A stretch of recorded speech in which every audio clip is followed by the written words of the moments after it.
ঢাকা ইউনিভার্সিটির ভেতরে আপনি যদি এখন ঘুরতে আসেন তাহলে হঠাৎই আপনার চোখে পড়বে এই ধরনের একটি গাড়ি। বিশেষ করে আমরা বিভিন্ন মুভি বা হরর সিনেমাতে যেমন দেখে থাকি বা বলে থাকি যে ভিনটেজ কার, আসলে সেরকমই একটু এই ডিজাইনটা সামনে থেকে দেখলে যে কারোরই নজর কাড়বে।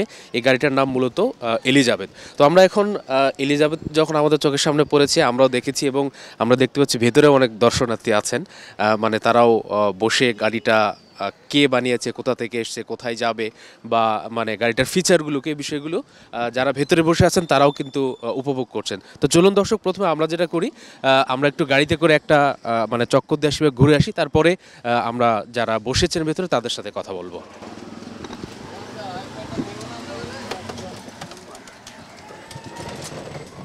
ঢাকার রাস্তায় চলছে নতুন মডেলের গাড়ি। দেখে যে কারোরই মনে হতে পারে সিনেমার সেই অ্যান্টিক বা ভিনটেজ কার যেন ঢাকার রাস্তায় চলছে।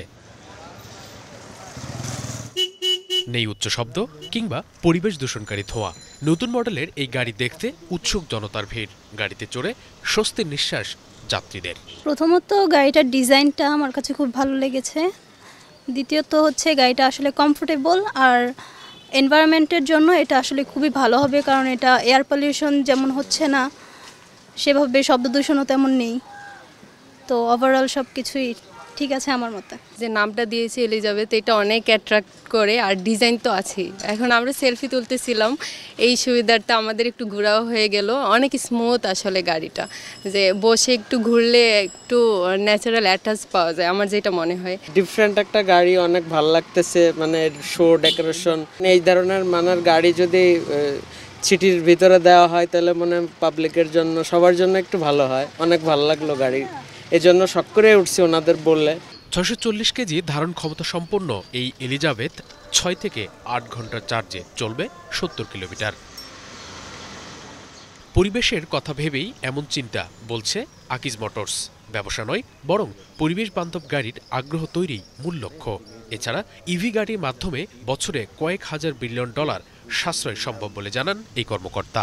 প্রতি বছর আমরা যদি ইলেকট্রিক সেক্টরে ট্রান্সফার হতে পারি ডিজেল বা পেট্রোল থেকে, আমার যা আছে তার টোটাল ইন্ডাস্ট্রি যদি 30%ও চলে আসে, কত বিলিয়ন ডলার আমার সেভ হয়। এটা অ্যাকুরেট হিসাবটা হয়তো আমি বলতে পারবো না, বাট কয়েক হাজার বিলিয়ন ডলার হচ্ছে আমাদের ইয়ারলি সেভ হবে যদি আমরা 30%-এ নেমে আসতে পারি।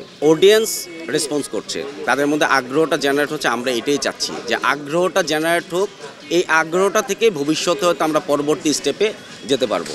তবে প্রচুর সাড়া পাচ্ছি, অনেকেই মানে আগ্রহ নিয়ে চড়ছে, দেখছে, ট্রায়াল দিচ্ছে, ট্রায়াল দিয়ে সবাই মানে স্যাটিসফাই। শুভ ইসলাম, বাংলা ভিশন, ঢাকা।